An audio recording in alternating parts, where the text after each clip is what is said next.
नमस्कार मित्रों। मैं एमआर चौधरी उत्थान एजुकेशन के ऑनलाइन प्लेटफॉर्म पर फिर एक नई वीडियो के साथ नए टॉपिक के साथ तैयार हूं। आप अपना पेन लेके आइए, मेरे साथ सीखते हैं।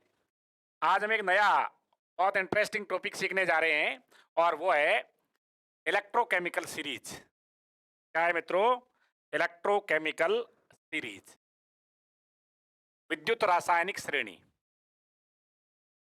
इलेक्ट्रोकेमिकल सीरीज, या मैं उसे कहूं विद्युत रासायनिक श्रेणी। प्यारे बच्चों, यह सभी तत्वों को उनके स्टैंडर्ड रिडक्शन पोटेंशियल,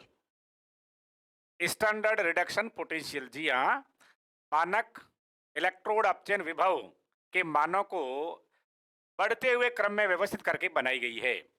आईयूपीएसी द्वारा निर्धारित नियम प्रत्येक तत्व के इलेक्ट्रोड के मानक अपचयन विभव को माना जाता है। इसलिए हम यहाँ रासायनिक श्रेणी में सभी तत्वों की क्रियाशीलता अपचयन के संदर्भ में पढ़ेंगे। प्यारे विद्यार्थियों, यहाँ एक ध्यान देने की बहुत गुड बात यह है कि ये जो अब मैं यहाँ मान आपके साथ चर्चा करूंगा, अपचयन विभव के मानों की जो चर्चा करूंगा, ये इनके रियल एब्सोल्यूट रिडक्शन पोटेंशियल नहीं है। ये हाइड्रोजन के मानक अपचयन विभव को 0.0 वोल्ट मानकर उसका डिफरेंस ज्ञात करके, यानी सेल विभव से लिए गए मान हैं। ये बात बताता नहीं है, आप इस बात को ध्यान में रखिए। ये इन इलेक्ट्रोड्स के एब्सोल्यूट इलेक्ट्रोड पोटेंशियल नहीं है। ये इन तत्वों के इलेक्ट्रोड लेने पर जो वास्तविक अपचयन विभव के मान है, वो मान इस सारणी में नहीं दर्शाए गए। तो ये क्या है सर? ये हाइड्रोजन के साथ इन तत्वों के इलेक्ट्रोड जोड़कर जो मानक सेल बनाते हैं, उस समय एनोड और कैथोड, हाइड्रोजन इलेक्ट्रोड, मानक हाइड्रोजन इलेक्ट्रोड और इस तत्व के मानक इलेक्ट्रोड के विभव का जो अंतर है, उस अंतर को, डिफरेंस को यहां बताया गया है। इन मानों को हम यहां एस आर पी बोलते हैं। क्या बोलते हैं? E naught S R P. S यानी standard reduction potential, E naught का अभिप्राय होता है स्टैंडर्ड। ठीक है बच्चों, तो ये बात बहुत गंभीरता से, इवन नीट की, बड़े एग्जाम्स की, आईएएस आरएएस देने वाले बच्चे हैं, वो इस बात को ख्याल रखें कि ये इनके एब्सोल्यूट इलेक्ट्रोड विभव नहीं है, ये मानक हाइड्रोजन इलेक्ट्रोड विभव और उसके साथ जोड़कर अन्य तत्वों के इलेक्ट्रोड विभव के मान का अंतर है। क्लियर? आगे बढ़े। क्या है ये? इसमें बच्चों जैसा आप देख रहे हैं, सबसे ऊपर लिथियम तत्व को रखा गया है, लिथियम के मानक अपचयन विभव, मानक अपचयन विभव। अब आपके दिमाग में एक प्रश्न ये स्वाभाविक रूप से उठना चाहिए कि सर धातुएं तो ऑक्सीकरण की प्रवृत्ति रखती है, वो इलेक्ट्रॉन त्यागती है। हाँ, लेकिन आईयूपीएसी के नियमों में बंधे होने के कारण हम यहाँ मानक अपचयन विभव लेते हैं, इसलिए हम अपचयन की बात करते हैं। ठीक है ना? अब लिथियम इलेक्ट्रॉन ग्रहण करके लिथियम आयन जलीय विलयन में जब लिथियम धातु का निर्माण करता है, तो उसके लिए मानक अपचयन विभव का मान -3.05 प्राप्त होता है, जो कि इस वैद्युत रासायनिक श्रेणी में सबसे कम है, सबसे कम है। इसका मतलब प्यारे विद्यार्थियों ये हुआ कि जलीय विलयन में लिथियम धन आयन के अपचयित होने की प्रवृत्ति सर्वाधिक होती है। लिथियम के अपचयित होने की प्रवृत्ति सर्वाधिक होती जलीय विलयन में। क्लियर? अब जैसे जैसे हम आगे बढ़ते हैं तो लिथियम के बाद potassium, barium, calcium, sodium, magnesium, aluminium, zinc, chromium, iron, iron बोला मैंने, Fe, या फेरस आयन है, वो जलीय विलयन में 2 इलेक्ट्रॉन ग्रहण करके यदि आयरन परमाणु का निर्माण करते हैं, तब इसके मानक अपचयन विभव का मान -0.44 वोल्ट प्राप्त होता है। मैं इस पर जोर इसलिए दे रहा हूं मित्रों, क्योंकि नीचे Fe दोबारा लिखाया गया है और यहां पर इसका वैल्यू है वो 0.77। ये पॉजिटिव वैल्यू, धनात्मक मान है, लेकिन फर्क ये है कि ये फेरिक आयन है और ये फेरस आयन है। टॉप स्टैंडर्ड के एग्जाम्स में ये प्रश्न पूछा जाता है। ठीक, आगे बढ़े। उसके बाद जल, फिर कैडमियम, लेड, प्लम्बम सीसा, कोबाल्ट, निकेल, स्टेनस, स्टेनम के बाद पुनः पीबी या पीबी SO4 के रूप में है और या पीबी 2+ आयन एक्वस है, ये पीबी सॉलिड है और ये पीबी विलयन में, जलीय विलयन में। उसके बाद हमारा हाइड्रोजन। हाँ, अब बच्चों ध्यान देने की बात यह है कि हाइड्रोजन का थर्मोडायनोमिकली यदि ई नोट ज्ञात करें, standard reduction potential for hydrogen electrode, तो वो प्राप्त होता है 4.44 इलेक्ट्रॉन वोल्ट, 4.44 वोल्ट प्राप्त होता है। लेकिन ये हमारे काम का नहीं है। हमारे काम का ये है जो IUPAC ने माना है, हाइड्रोजन के मानक इलेक्ट्रोड विभव का मान IUPAC के अनुसार 0.00 वोल्ट है। जो 12th बोर्ड एग्जाम देते हैं या नीट का एग्जाम देते हैं या अन्य लैब असिस्टेंट का सामान्य परीक्षाएं जो देते हैं सामान्य लेवल वाली, उनमें ये प्रश्न अक्सर पूछ लिया जाता है। आगे बढ़ते हैं मित्रों। उसके बाद तांबा, कॉपर, क्यूपरिक आयन, उसके बाद आयोडीन, फिर फेरिक आयन, फिर मरकरी। या मरकरी +1 ऑक्सीकरण अवस्था में है, तब इसके मानक अपचयन विभव का मान मरकरी के लिए 0.79 पॉजिटिव। उसके बाद सिल्वर, उसके बाद मर्क्यूरिक, उसके बाद मर्क्यूरिक, मरकरी और मर्क्यूरिक में 0.06 वोल्ट का डिफरेंस है अपचयन विभव में। फिर हमारे पास है नाइट्रोजन, नाइट्रेट आयंस के रूप में, फिर ब्रोमीन, ऑक्सीजन, और उसके बाद फिर एक क्रोमियम है, जहां क्रोमियम का ऑक्सीकरण अंक है वो +7 है। ऊपर क्रोमियम है, वहां क्रोमियम का ऑक्सीकरण अंक है वो +3 है। ध्यान देना मित्रों, यहाँ +3 ऑक्सीकरण अंक है और यहाँ ऑक्सीकरण अंक है वो +7 से +3 हो रहा है, इसलिए दो जगह लिखा हुआ है। फिर क्लोरीन है, उसके बाद गोल्ड है, उसके बाद में परमैंगनेट आयन है और उसके बाद में फ्लोरीन है। कौन है? फ्लोरीन। दो इंपोर्टेंट प्रश्न। प्रबलतम ऑक्सीकारक तत्व विद्युत रासायनिक श्रेणी के अनुसार फ्लोरीन, प्रबलतम अपचायक लिथियम, दुर्बलतम ऑक्सीकारक फ्लोरीन और प्रबलतम अपचायक लिथियम। इस प्रकार के 4 प्रश्न ये अक्सर परीक्षा में पूछे जाते हैं। अब इनको याद कैसे करें, ये बात और ये चिंता आपकी जायज है। इसको याद करने के लिए मैंने एक छोटी सी ट्रिक बनाई है, आप इसको याद कर सकते हैं। कैसे? इधर ध्यान देंगे। लिथियम के लिए प्यारे बच्चों, हमने लिथियम के लिए Li, potassium K, barium Pa, strontium Sr, calcium Ca, Na, magnesium, aluminium, manganese, जल, zinc, chromium, iron, cadmium, cobalt, nickel, stannum,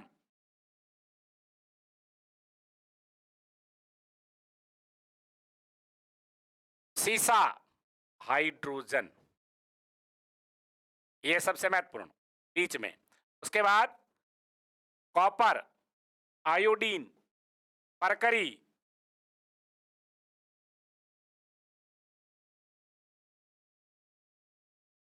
gold, bromine, platinum, oxygen, chlorine या AU और आपका फ्लोरीन। तो प्यारे बच्चों, अब आप मेरे साथ आइए, हम इसको याद करते हैं। कैसे याद करते हैं इसको देखिए। Lithium, potassium, barium, strontium, calcium, sodium, magnesium, aluminium, manganese, जल, जिंक, क्रोमियम, आयरन।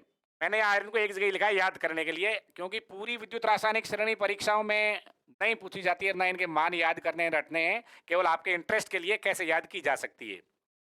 तो इस तरह से इसको लेके बेसरदार का नाम, मांगे अली महान, पानी जानकर फेंके सीढ़ी कोई नीचे, सुना प्रभु हाइड्रोजन क्यों आई होगी आगे ब्रह्मा पंडित, ऑक्सीजन O2 कल सोना फिर। इस तरह से सबसे नीचे वाला जो एलिमेंट है वो हमारा फ्लोरीन है, प्रबलतम ऑक्सीकारक, और सबसे ऊपर वाला जो एलिमेंट है वो सबसे प्रबलतम अपचायक है। प्रबलतम अपचायक प्रबलतम ऑक्सीकारक होता है और प्रबलतम ऑक्सीकारक प्रबलतम अपचायक होता है। ये चार प्रश्न मैंने आपको कहे थे, ये बने। फिर इंटरेस्टिंग बात, यहाँ ध्यान दीजिए, ये क्यों उपयोगी है हमारे लिए। प्यारे विद्यार्थियों, हाइड्रोजन के ऊपर वाले जितने भी एलिमेंट हैं, धातुएं भी हैं और अधातु भी हो सकती है, यदि इन्हें किसी लवण के विलयन में या अम्ल में डाला जाए, प्यारे विद्यार्थियों इंपोर्टेंट प्रश्न है, यदि अम्ल के जलीय विलयन में ऊपर वाले किसी भी धातु को इसमें डिप किया जाए तो ये अम्ल से हाइड्रोजन गैस को प्रतिस्थापित करते हैं, सब्स्टिट्यूट कर देते हैं। ध्यान देना, एक प्रश्न बना है बोर्ड एग्जाम में किसी सत्र में कि तांबे के पात्र में HCl भरने पर क्रिया क्यों नहीं होती। क्रिया इसलिए नहीं होती क्योंकि तांबा हाइड्रोजन से नीचे है। तांबे का मानक अपचयन विभव हाइड्रोजन से कम होता है, इसलिए वो अम्ल में से HCl में से HNO3 में से हाइड्रोजन गैस को प्रतिस्थापित नहीं कर सकता।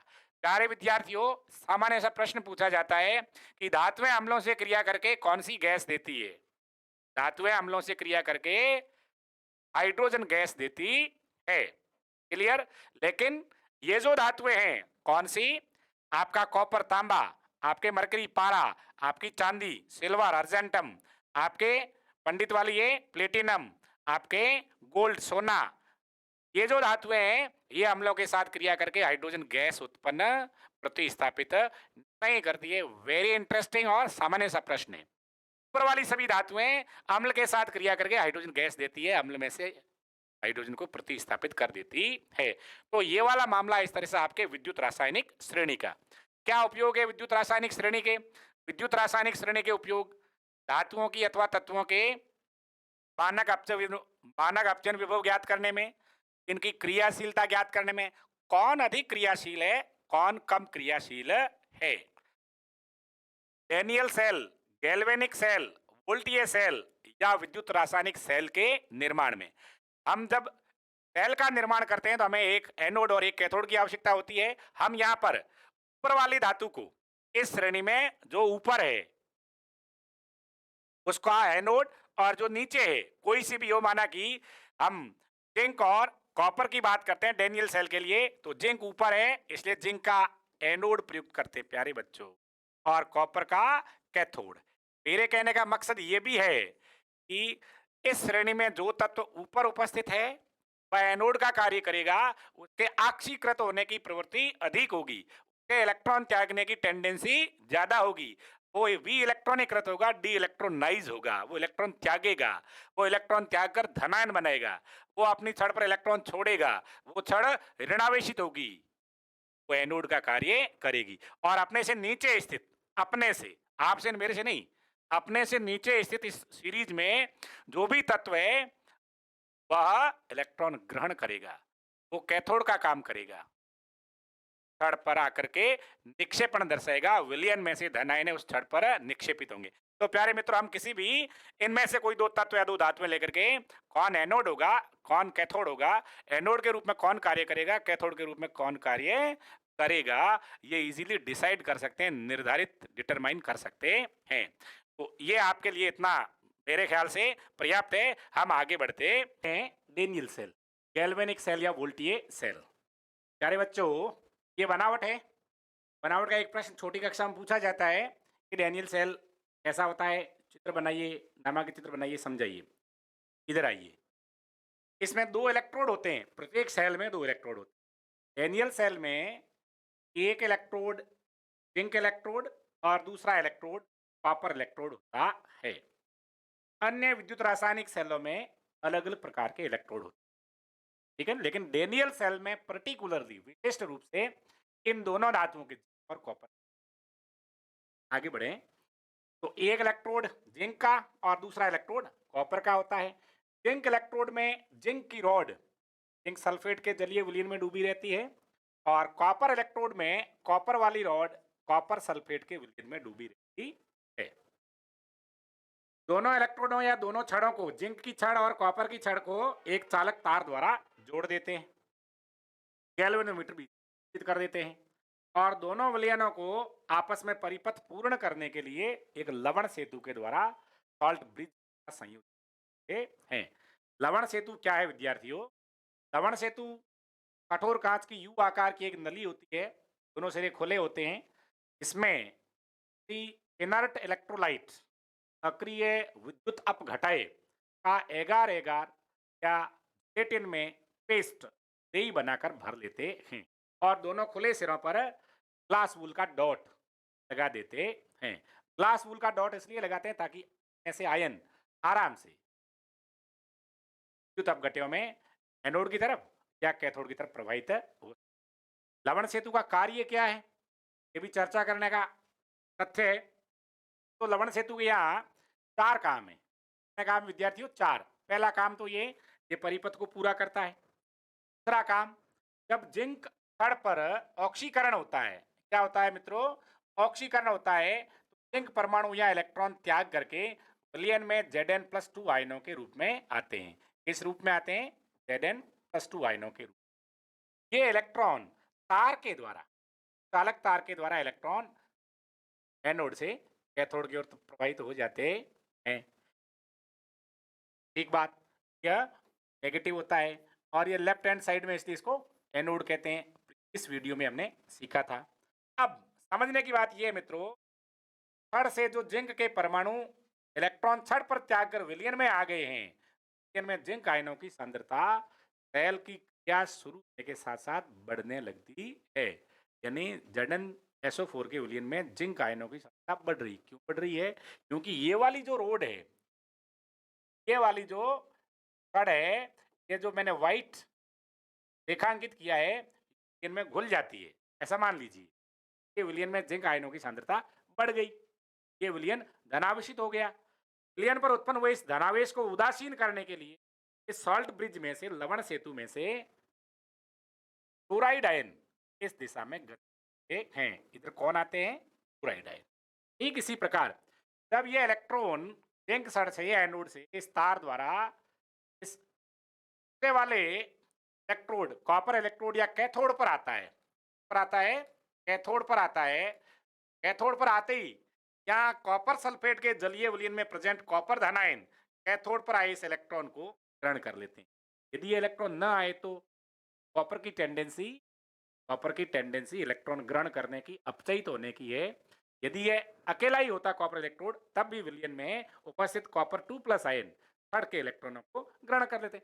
इस वीडियो में हमने चर्चा की थी बच्चों कि धातु मुक्त इलेक्ट्रॉनों के समुद्र में डूबे हुए कर्नेल्स होते, तो मुक्त इलेक्ट्रॉन आयनों द्वारा ग्रहण कर लिया जाए। यहाँ तार के द्वारा इलेक्ट्रॉन आए और विलयन में प्रेजेंट कॉपर आयनों ने यहाँ ग्रहण कर लिया, जिसकी वजह से क्या होगा ये समझने की बात है। कॉपर सल्फेट के कॉपर धन आयन छड़ पर चिपक जाने से, निक्षेपित हो जाने से, डिपोजिट हो जाने से विलयन में कॉपर सल्फेट के विलयन में सल्फेट आयनों की कंसंट्रेशन, संख्या, मात्रा बढ़ जाती है। इसलिए ये वाला कॉपर सल्फेट वाला विलयन, इस इलेक्ट्रोड का विलयन ऋणावेशित हो जाए, इस विलयन में ऋण आयनों की मात्रा, सांद्रता, संख्या बढ़ जाती है। विलयन की विद्युत उदासीनता बनाए रखने के लिए आपका ये प्यारा सा जो लवण सेतु है, ये पोटेशियम धन आयन को इधर लेता है, इधर लाता है, भेजता है। क्लियर? पहला काम हो गया, परिपथ पूरा करता है सॉल्ट ब्रिज। दूसरा काम हो गया लवण सेतु का, विलयनों की विद्युत उदासीनता बनाए रखता है। प्यारे मित्रों, तीसरा काम, ये द्रव जंक्शन विभव उत्पन्न होने में इसे रोकता है, बाधा उत्पन्न कर देता है, द्रव जंक्शन विभव उत्पन्न नहीं होने देता। यानी संधारित्र जैसी सेल अभिक्रिया को रोकने वाले प्रयास करने नहीं देता। और अगला काम, अगला लवण सेतु का कार्य है, यह जब तक सेल में क्रिया होती रहती है धारा प्रवाह रुकने नहीं देता। सेल की अंतिम आयन के इलेक्ट्रॉन ग्रहण करने और त्यागने तक धारा प्रवाह को शुरू बनाए रखता है। फिर वो पहले वाला बिंदु को पूरा कर देता है। इस प्रकार का कार्य होता है, इस प्रकार की बनावट होती है डैनियल सेल की। ठीक है मित्रों, डैनियल सेल में जहां ऑक्सीकरण होता है उसे एनोड कहते हैं। प्यारे मित्रों, हमने एक और चर्चा की थी, कोई सा भी सेल हो और कोई सा भी इलेक्ट्रोड हो, यदि उस पर ऑक्सीकरण की घटना होती है, डी इलेक्ट्रोनेशन होता है, वी इलेक्ट्रॉनीकरण होता है, वह ऑलवेज हमेशा एनोड कहलाएगा। चाहे उस पर ऋणावेश हो, उस पर धनावेश हो।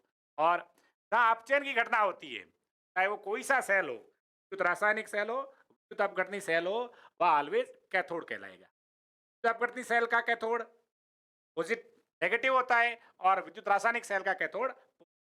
इस पचड़े में पड़ने के बजाय आप सीधा ये ध्यान रखेंगे, जिस पर ऑक्सीकरण होता है वो एनोड और जिस पर अपचयन होता है वो कैथोड कहलाता है। अब हम अगली बात करते हैं। अब हम सीखेंगे कि इन इलेक्ट्रोडों पर कौन सी अभिक्रिया होती है, किस प्रकार की रासायनिक अभिक्रिया होती है जिसका उत्पादन होता है। पहली और इंपॉर्टेंट बात मित्रों, इन दोनों इलेक्ट्रोडों में स्पॉन्टेनियस रिएक्शन होती है। दोनों इलेक्ट्रोडों में स्वतः प्रवर्तित रासायनिक अभिक्रिया होती है। जिंक किसी के कहने से इलेक्ट्रॉन नहीं त्यागता और कॉपर किसी के कहने से इलेक्ट्रॉन ग्रहण नहीं करता। ये उन दोनों की आदत है, ये दोनों की टेंडेंसी है, प्रवृत्ति है। इसको बोलते हैं सेल्फ मोटिवेटेड रिएक्शन, स्पॉन्टेनियस प्रवर्तित अभिक्रिया। ठीक है ना। तो यहाँ आ जाते हैं इलेक्ट्रोड अभिक्रिया। इलेक्ट्रोड अभिक्रिया हम दो भागों में डिवाइड कर लेते हैं, एक एनोड पर होने वाली अभिक्रिया और एक कैथोड पर होने वाली अभिक्रिया। एनोड, जिंक की छड़ एनोड थी, वहां ऑक्सीकरण होता है। क्या होता है? एनोड पर ऑक्सीडेशन होता है और कैथोड पर रिडक्शन होता है। प्यारे बच्चों ध्यान दीजिएगा, यहां पर जिंक छड़ में सॉलिड परमाणुओं के रूप में प्रेजेंट है। ये अपनी टेंडेंसी के मुताबिक इलेक्ट्रॉन त्याग कर, छड़ पर त्याग कर विलयन में एक्वस जलीय जल योजित आयनों के रूप में चला जाता है और दो इलेक्ट्रॉन त्यागता है, पोष करता है, लूज करता है। ये इलेक्ट्रॉन तार द्वारा कहां चले जाएंगे? कैथोड पर। अगली बात करें, विलयन में प्रेजेंट कैथोड पर कॉपर के जल योजित आयन या कॉपर आयन दो इलेक्ट्रॉनों को छड़ से या जो एनोड से आए उन इलेक्ट्रॉनों को एक्सेप्ट ग्रहण कर, प्राप्त कर, गैन करके कॉपर परमाणु में अपचयित हो जाते, कॉपर परमाणु में अपचयित हो जाते हैं मित्रों। बात समझ में आ गई? बहुत सरल बात। एनोड पर ऑक्सीकरण होता है, जिंक दो इलेक्ट्रॉन त्याग करके Zn+2 में कन्वर्ट हो जाता है और कैथोड पर अपचयन होता है, विलयन के कॉपर 2+ आयन दो इलेक्ट्रॉन ग्रहण करके कॉपर परमाणु अपचयित हो जाते हैं। यह इलेक्ट्रोड अभिक्रिया क्या होगी? इलेक्ट्रोड पर होने वाली अभिक्रिया। इन दोनों इलेक्ट्रोडों के लिए इलेक्ट्रोड आरेख लिखा जा सकता है। इलेक्ट्रोड आरेख आईयूपीएसी के नियमों के मुताबिक इलेक्ट्रोड आरेख और सेल आरेख के रिप्रेजेंटेशन में थोड़ा फर्क है। क्या फर्क है जानिएगा। आप सारे बच्चे ये जानते हैं, आप सारे बच्चे ये जानते हैं, यहाँ जिंक 2+ में ऑक्सीकरण होता है और ये भी आप जानते हैं प्यारे मित्रों, यहाँ कॉपर 2 का कॉपर में अपचयन होता है। ऐसा आप जानते हैं ना? तो जानते हैं कि नहीं? जिंक सॉलिड है और ये जिंक एक्वस है। ये कॉपर एक्वस यानी कॉपर धन आयन है, ये कॉपर सॉलिड है। ये इधर वाला, ये स्टूडेंट्स, ये एनोड का आरेख है, एनोड आरेख, इलेक्ट्रोड, और ये कैथोड का आरेख है आईयूपीएसी द्वारा निर्धारित नियमों के मुताबिक। अगली बात करते हैं इलेक्ट्रोड विभव। इलेक्ट्रोड विभव नरेस्ट समीकरण के मुताबिक,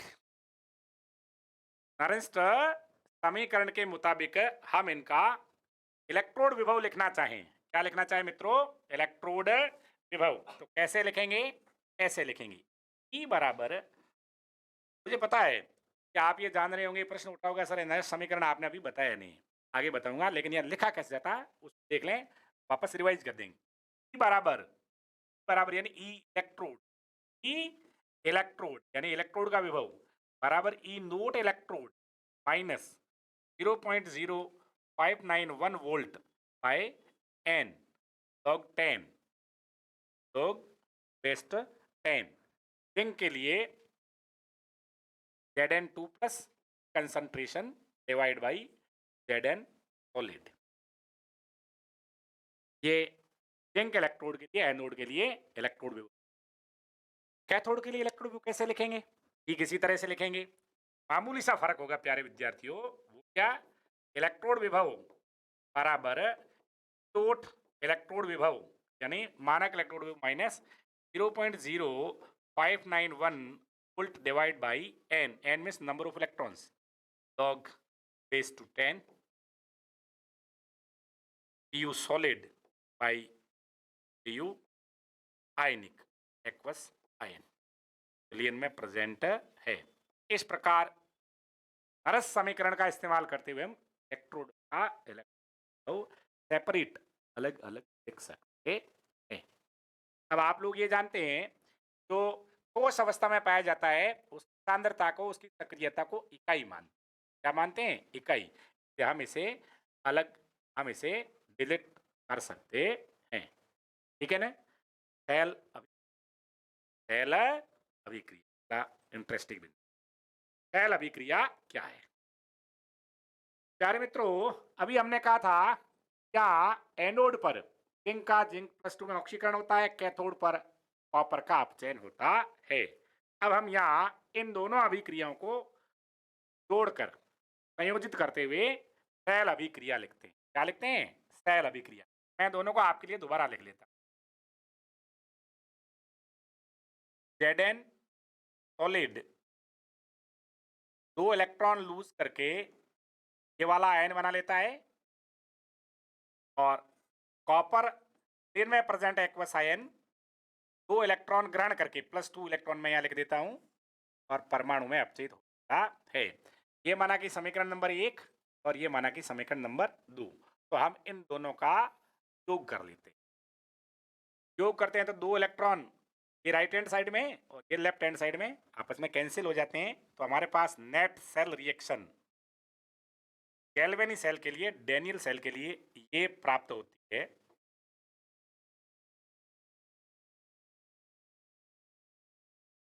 प्यारे मित्रों, बहुत इंटरेस्टिंग और बहुत सरल ये सेल अभिक्रिया। जिंक का Zn2+ में ऑक्सीकरण और कॉपर 2+ आयन का कॉपर में अपचयन, दोनों को मिलाकर लिख दिया। ये होगी सेल अभिक्रिया। क्या होगी? सेल में होने वाली रेडॉक्स रिएक्शन। सेल में होने वाली रेडॉक्स रिएक्शन। जिंक का ऑक्सीकरण हो रहा है, जिंक का ऑक्सीकरण अंक 0 से +2 हो रहा है। कॉपर का अपचयन हो रहा है, इसका ऑक्सीकरण अंक +2 से 2 हो रहा है। ऑक्सीकरण अंकों में कमी होना अपचयन है, ऑक्सीकरण अंकों में ऑक्सीकरण है। धनावेश में वृद्धि होना ऑक्सीकरण है, धनावेश में कमी होना अपचयन है। ऐसा भी हम सोच सकते हैं। अब इसके आगे चर्चा करते हैं सेल आरेख की। सेल आरेख, सेल आरेख यूपीएससी के नियमों के मुताबिक सेल आरेख में यदि दोनों इलेक्ट्रोड लवण सेतु द्वारा, सॉल्ट ब्रिज द्वारा जुड़े हुए हैं, तो उसके लिए 2 खड़े रेखा या रेखाखंड खींचते हैं। उसके लेफ्ट हैंड साइड में, तो इधर लेफ्ट हैंड साइड में इसको लिखते हैं, उसको तो हमने डॉन से याद किया था, और राइट हैंड साइड में दूसरे वाले को कैथोड हैं। प्यारे विद्यार्थियों ध्यान दीजिएगा, तो हमारे पास यहाँ डेनियल सेल में एनोड कौन था? सर एनोड तो जिंक का था। तब वहां क्या था? जिंक की छड़ थी, वो जिंक सल्फेट के संपर्क में, जिंक आयनों के संपर्क में डूबी या डिप की हुई थी। और इधर क्या था? इधर सर लवण सेतु के द्वारा कॉपर आयन जुड़े हुए थे, और वो जलीय विलयन में प्रेजेंट थे, जो कि कॉपर छड़ के संपर्क में। प्यारे बच्चों ध्यान देना, जिंक की छड़ जिंक सल्फेट के विलयन में डूबी हुई, यानी छड़ और विलयन के बीच में संपर्क कनेक्शन दर्शाने के लिए एक खड़ी। क्लियर? ये जो रेखाखंड है, ये जो लाइन है, वो ये बताती है कि जिंक और जिंक आयनों के बीच में संयोजन है, दोनों एक दूसरे के कांटेक्ट में। क्लियर? इधर यही बात यहां आती है, एक कॉपर आयन कॉपर छड़ के कांटेक्ट में। फिर अगली बात आती है, ये जो 2 खड़ी रेखाएं हैं, ये सॉल्ट ब्रिज को बताती मित्रों, सॉल्ट ब्रिज को। सर सॉल्ट ब्रिज नहीं होता तो खड़ी रेखाएं खींचते नहीं। यदि दोनों इलेक्ट्रोड एक ही बर्तन में डिप किए हुए हो, जब भौतिक विज्ञान की प्रयोगशाला में होता है तो खड़ी रेखा एक खींच वो केवल सॉल्ट ब्रिज इसके लिए, एक एस के लिए एक बी सॉल्ट ब्रिज के। अब यहाँ दो एक बातें और हैं। इस तरफ हम कई बार माइनस लिख देते हैं, इस तरफ प्लस लिखा होता है। टेम्परेचर दर्शाने के लिए मानक कंडीशन के लिए 298 केल्विन लिख लेते हैं, मानक नहीं है तो नहीं लिखते हैं। या इनकी सांद्रता, जिंक के लिए सांद्रता 1 और कॉपर आयनों के विलयन के लिए सांद्रता, भले हम 1m और 1m रखें, भले हम 1m और 0.1m रखें। तो मित्रों इस प्रकार ये क्या तैयार हो गया, ये हमारा तैयार हो गया सेल आरेख। डियर स्टूडेंट्स, सेल आरेख। एनोड में जिंक, जिंक आयनों के संपर्क में, लवण सेतु के संपर्क में कॉपर आयन और कॉपर आयनों के संपर्क कॉपर कट। ये बन गया डैनियल सेल का, गैल्वेनी सेल का सेल आरेख। मैं उम्मीद करता हूं आपको अच्छे से ये बात समझ में आई है। अब बारी आती है सेल विभव की। सारे विद्यार्थियों को इसकी बारी आई सेल विभव की, सेल पोटेंशियल की। क्या होता है सेल पोटेंशियल? तो इस प्रकार हमने इलेक्ट्रोड विभव लिखा था, ऐसे सेल विभव। इस वीडियो में हमने ये चर्चा कर ली थी सेल विभव को सेल का ईएमएफ भाग बल कहते हैं। सेल विभव को इस प्रकार भी परिभाषित करते हैं, सेल के दोनों इलेक्ट्रोड, इट मींस एनोड और कैथोड के विभवों में अंतर को सेल विभव कहते हैं, जबकि सेल में किसी प्रकार की धारा प्रवाहित है। किसके द्वारा ज्ञात करते हैं? सेल विभव को किसके द्वारा मापते हैं? वोल्ट मीटर द्वारा मापते हैं। यदि गैल्वेनोमीटर के साथ उच्च प्रतिरोध लगाया जाए तो सकते, लेकिन आपको याद क्या रखना है, सेल विभव के मापने का उपकरण वोल्ट। सेल विभव की इकाई क्या है? वोल्ट। सेल विभव की इकाई W/Q। सेल विभव। हाँ, तो मैंने ये कहा था जब सेल में किसी प्रकार की धारा प्रवाहित ना हो रही हो उस समय सेल के दोनों इलेक्ट्रोडों एनोड और कैथोड के विभव में अंतर को सेल विभव कहते हैं। नरस्ट इक्वेशन के द्वारा हम डैनियल सेल का सेल विभव लिखने का प्रयास कर रहे हैं। आप इसको लिखिएगा, हम लिखते हैं सेल बराबर E naught cell minus 0.0591 volt divide by n. ये एन क्या है sir? N transferable electron. Zinc और कॉपर के मध्य जिन इलेक्ट्रॉनों का, जितने इलेक्ट्रॉनों का आदान प्रदान होता है n, number of electrons, log base to 10 ऊपर उत्पाद की सांद्रता और नीचे अभिकारक आयनों की सांद्रता। उत्पाद अभिकारक कौन है? उत्पाद अभिकारक प्यारे मित्रों Zn2+ और अभिकारक में आयन कौन है? सेल अभिक्रिया में देखा था, जाकर देख लीजिएगा, कॉपर के आयन। सांद्रताएं अलग अलग हो तो हम यहाँ सांद्रताएं अलग अलग डिनोट करते लिखते हैं। यह आपका तैयार है क्या? सेल विभव, सेल पोटेंशियल, सेल ईएमएफ। ठीक है मित्रों, या एक बात ये बताए चलता हूं, मैं इसको ठीक समझता हूं कि डैनियल सेल के लिए डैनियल सेल के लिए मानक सेल विभव का मान 1.10 है। प्रश्न पूछने लायक है, डैनियल सेल का मानक सेल विभव 1.10 होता है। तो ज्ञात भी कर सकते हैं, अगले वीडियो में आपको ज्ञात करके बताऊंगा। नरस समीकरण हो गया, सेल विभव हो गया। आगे बढ़ते हैं, यदि हम इसके साथ में बाह्य स्रोत जोड़ दें, डैनियल सेल के साथ में दूसरा सेल जोड़ दें या दूसरा कोई करंट वाला स्रोत जोड़ें तो क्या होगा? क्या होगा मित्रों, अभी जानते हैं, अभी हाथों हाथ जान लेते हैं। इसके लिए थोड़ा मैं इसको ऊपर सरका देता हूं और अब आप तैयार हो जाइए जानने के लिए। अपने माइंड को बेटा अलर्ट और एक्टिव रखिए कि आपके सारे परिवार की जिम्मेदारी आपके माता पिता ने, आपके गुरुजनों ने और हम सब ने आपके हाथों में, आपके कंधों पर डाल दी है। आपको अपने परिवार का भविष्य बनाना, निर्मित करना होगा, अपना खुद का भी निर्मित करना होगा। इस बात का ख्याल गंभीरता से रखते हुए ये जो बातें मैं बता रहा हूं से अपने जेहन में विचार करना है, याद करना है और उस दिल को पकड़े, प्राप्त किए बगैर रुकना नहीं। चलिए, अब मैं यहाँ क्या कर रहा हूँ मित्रों, अब मैं यहाँ एक छोटे-छोटे डेनियल सेल बना रहा हूँ। क्या बना रहा हूँ? Daniell cell. ये जिंक रोड है। मैंने व्हाइट कर दिया ताकि आप डिफरेंशिएट कर सको। ये भी जिंक रोड है। चित्र केवल प्रतीक के लिए है, चित्रों की सुंदरता पर ज्यादा मत जाना। सुंदरता मन की चाहिए, चित्रों वाली सुंदरता ज्यादा सही नहीं होती। तो ये तीनों जिंक वाले इलेक्ट्रोड है, मैंने व्हाइट कर दिए हैं। अब आप ध्यान देंगे, अब मैं क्या करता हूँ, एक तार के द्वारा इनको आपस में सीधा जोड़ देता हूँ। मैं यहाँ एक गैल्वेनोमीटर लगा लेता हूँ। एक क्या लग गया? गैल्वेनोमीटर। यहाँ भी एक गैल्वेनोमीटर लगा लेता हूँ। यहाँ भी एक गैल्वेनोमीटर लगा देता हूँ। गैल्वेनोमीटर हमें दो बातें बता सकता है, एक तो धारा की दिशा, और यदि उच्च प्रतिरोध लगा हुआ हो तो ये विभव का मान भी बता सकता है। खैर एनीवे, हमें यहाँ धारा की दिशा चाहिए। क्या चाहिए? धारा की दिशा। सर धारा की दिशा चाहिए, उससे पहले आपको सर जी इलेक्ट्रॉन किधर से किधर जा रहे हैं ये पता होना चाहिए। पूछिए और बताइए, इलेक्ट्रॉन किस इलेक्ट्रोड से किस इलेक्ट्रोड की ओर जा रहे हैं? तो इलेक्ट्रोड सर जी एनोड से कैथोड की ओर, एनोड से कैथोड की ओर।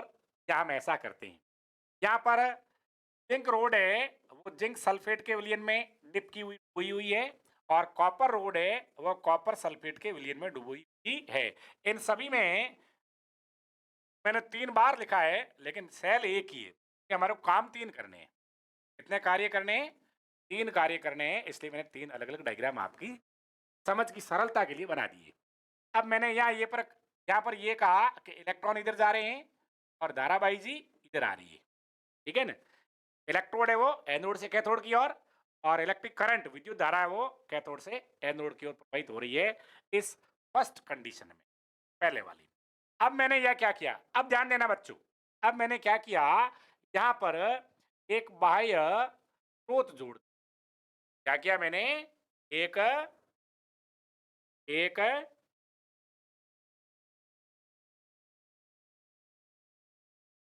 करंट का बाह्य स्रोत जोड़ा है। किस तरह से जोड़ा है ये आप ध्यान देंगे।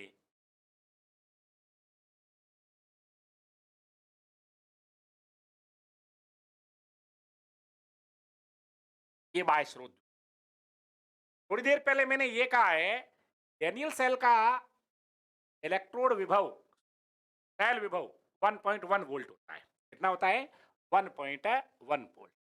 ये जो मैं यहाँ बाहरी स्रोत या कोई दूसरा सेल जोड़ता हूं, उसका सेल विभव 1.1 वोल्ट से कम है, पहली कंडीशन। दूसरा स्रोत जोड़ता हूं, सेल जोड़ता हूं, एक्सटर्नल या ई बाह्य, उसका 1.1 वोल्ट के बराबर है विभव। और तीसरी कंडीशन मैं लेता हूं, आप समझ गए होंगे, अब इस बाह्य स्रोत का सेल विभव है 1.1 वोल्ट से ज्यादा है, अधिक है। अब इन तीनों परिस्थिति में क्या क्या घटनाएं होगी ये हमारे को समझना है। आप भी थोड़ा बच्चों है ना मेंटली तैयार हो जाएं, मानसिक रूप से मेरी वाली बात सीखने के लिए रेडी। ये मैं यहाँ तार लगा रहा हूं आपकी समझ के लिए।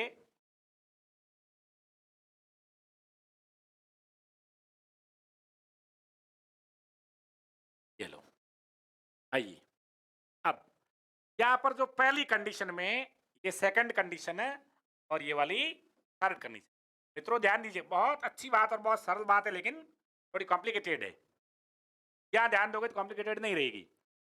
यहाँ हमने बाह्य स्रोत जोड़ा है और इसका सेल विभव है वो हमारे डेनियल सेल से कम है। इस केस में क्या होगा, इस केस में ये होगा, ध्यान दे, बाह्य सेल का सेल विभव डेनियल सेल से जब कम होता है, तब डेनियल सेल में होने वाली स्वतः प्रवर्तित अभिक्रिया स्पॉन्टेनियस रिडॉक्स रिएक्शन प्रभावित नहीं होती, कोई असर नहीं होता। तो क्या जो हो रहा था वही होता है, एनोड पर ऑक्सीडेशन होगा।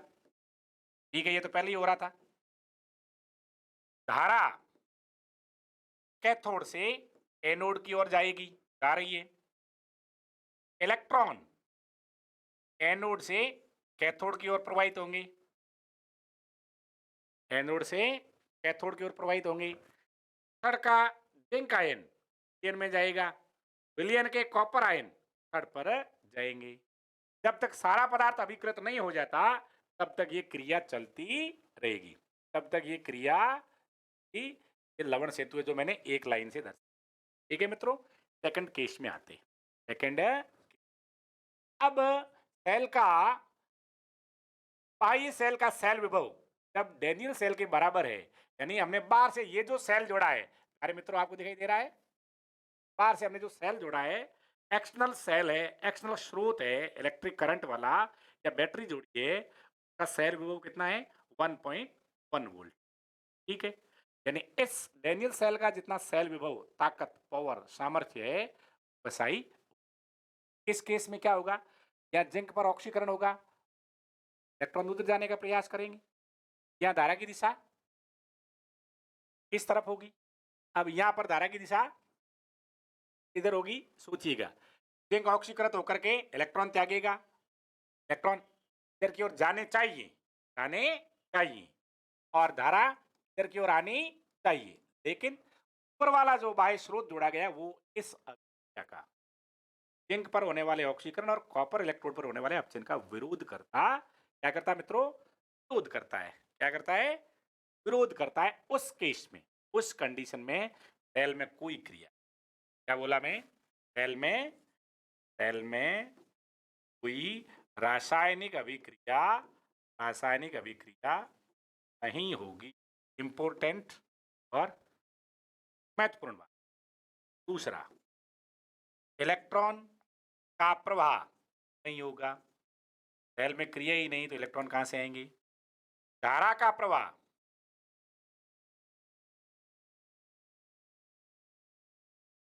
नहीं होगा, कोई रासायनिक एनोड दिन में नहीं जाएगा, जिंक परमाणु दिन में Zn+2 के रूप में नहीं जाएंगे, और विलयन में प्रेजेंट कॉपर 2+ आयन छड़ पर निक्षिप्त नहीं होंगे, कोई विक्रिया नहीं होगी, सेल कोई कार्य नहीं करेगा, सेल कार्य नहीं करेगा।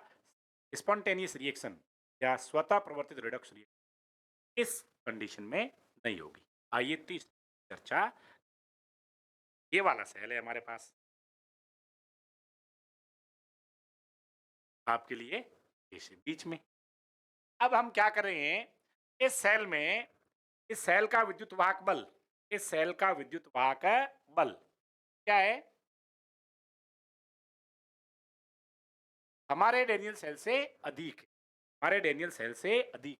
इधर धारा की दिशा, धारा की दिशा, इधर धारा की दिशा यहाँ इस डायरेक्शन में है, तो मित्रों मैं इसको थोड़ा संशोधित करता हूं। अब यहाँ धारा की दिशा क्या हो जाएगी, धारा की दिशा विपरीत। ऐसा क्यों, ऐसा इसलिए डेनियल सेल या गैल्वेनिक सेल का सेल विभव 1.1 वोल्ट है, और हमने जो बाहरी बैटरी या स्रोत है उसका सेल विभव इससे अधिक है। अब क्या होगा, अब ये होगा, डेनियल सेल में जो स्पॉन्टेनियस रिएक्शन या स्वतः प्रवर्तित अभिक्रिया हो रही थी, ये आदत है स्पॉन्टेनियस रिएक्शन करने की, वो अब नहीं, वो अब नहीं होगी। इसका मतलब सर ये हो गया कि अब डेनियल सेल जो विद्युत रासायनिक सेल कहलाता है वो अब विद्युत रासायनिक सेल नहीं रहेगा। समझिए मित्रों, अब यदि बाह्य स्रोत का सेल विभव डेनियल सेल के सेल विभव से अधिक होगा तो हमारा डेनियल सेल अब विद्युत रासायनिक सेल का कार्य नहीं करेगा, अब उसमें रासायनिक अभिक्रिया से, रासायनिक ऊर्जा से विद्युत ऊर्जा का उत्पादन नहीं होगा। तो क्या होगा सर, सर जी ये होगा, ये अब विद्युत अपघटनी सेल बन गए, ये अब इलेक्ट्रोलाइटिक सेल बन गए। क्या बन गया बच्चों, विद्युत अपघटनी सेल बन गया। तो अब इसमें क्या होगा, अब इसमें सब उल्टा होगा। उल्टा कैसे होगा, अब यहां पर एनोड, अब यहां पर एनोड का काम कॉपर इलेक्ट्रोड करेगा और कैथोड का काम जिंक इलेक्ट्रोड करेगा। आयान मजा, आनंद आई बात है भाई। पहले एनोड का काम जिंक कर रहा था, पहली केस में, सेकंड केस में, लेकिन या थर्ड केस में अब एनोड का काम करेगा कॉपर इलेक्ट्रोड, कैथोड का काम करेगा जिंक इलेक्ट्रोड। काम करने से नहीं, अब यहाँ कैथोड है वो ऑक्सी, कैथोड का जो कॉपर है वो ऑक्सीकृत होगा, ये इलेक्ट्रॉन त्यागेगा, ये ऋणावेशित होगा, है ऋणावेशित होगा, क्या होगा, ऋणावेशित होगा। और ये जो जिंक का इलेक्ट्रोड ये धनावेशित होगा। अब ये कैथोड बन जाएगा, क्या बनेगा, सारा मामला उल्ट गया। और ये किसके रूप में काम करेगा, एनोड के रूप में, इसके रूप में।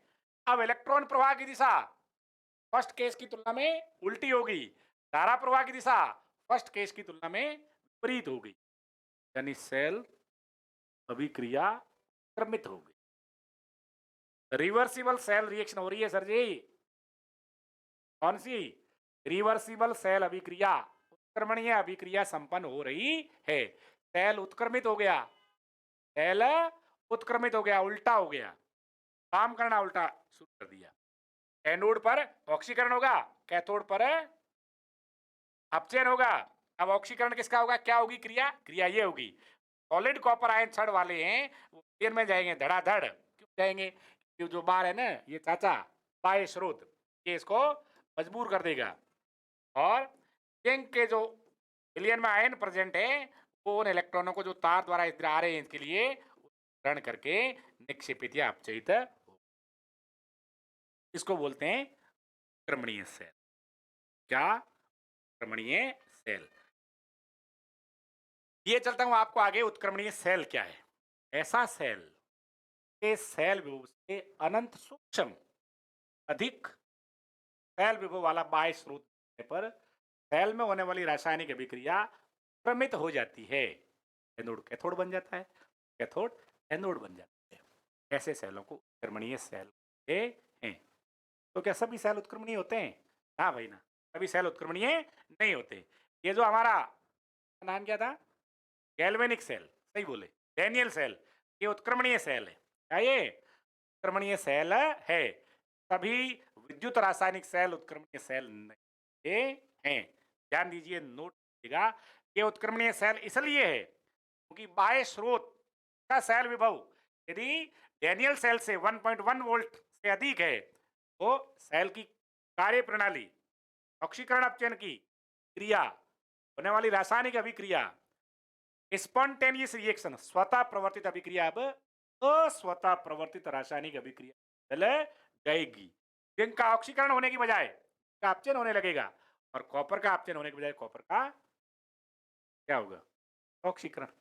ऐसे सेलों को उत्क्रमणीय सेल कहते हैं। ये दूसरे वाला अनुत्क्रमणीय, इरिवर्सिबल सेल। लाख प्रयास कर लें बाह्य स्रोत से कितने भी विद्युत प्रवाहित करें, लेकिन सेल की क्रिया प्रणाली परिवर्तित, रिवर्स, अपोजिट, विलोम, व्युत्क्रम नहीं होती है। ऐसे सेलों को अनुत्क्रमणीय इरिवर्सिबल सेल कहते हैं। समझ में आ गई बात। ऐसा सेल जिसका होने वाली रासायनिक अभिक्रिया बाह्य सेल विभव की वजह से उत्क्रमित, विपरीत, उलट जाए, और नहीं उल्टे, अनुत्क्रमणीय सेल।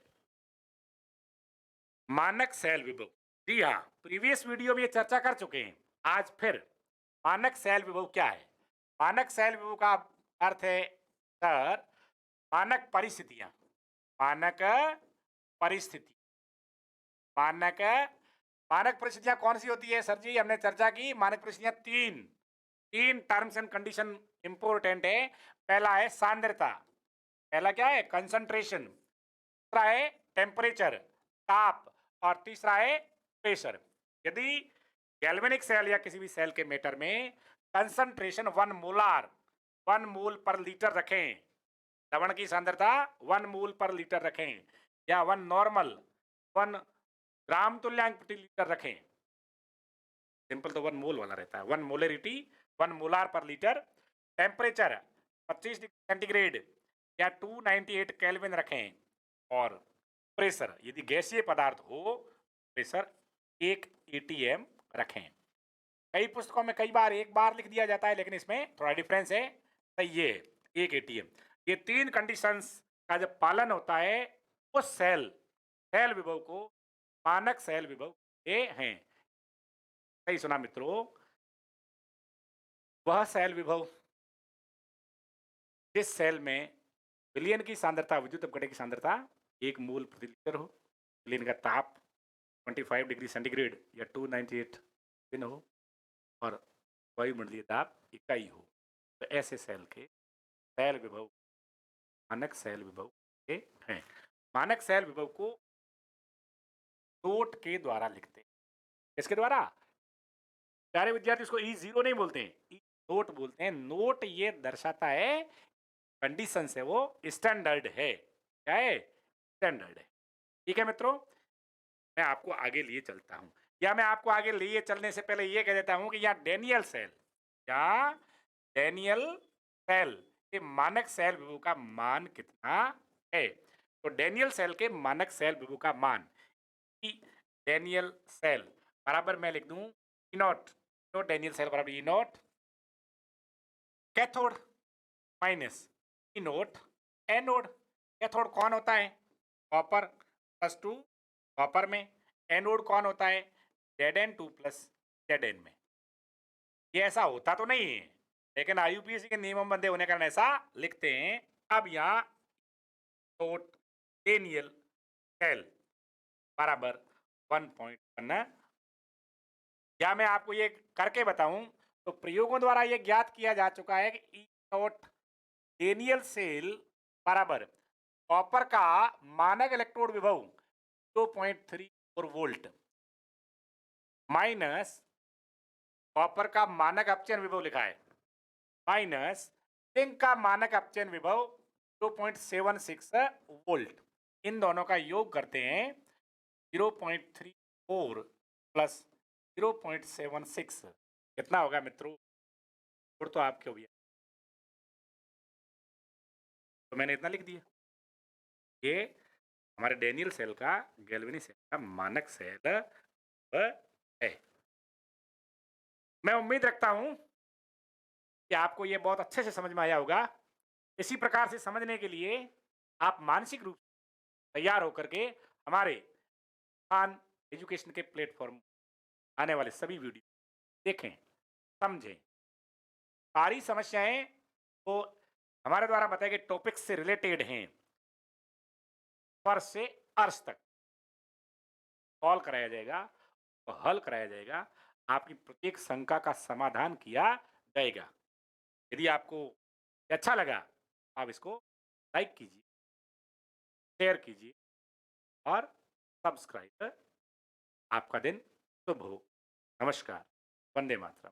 जय हिंद।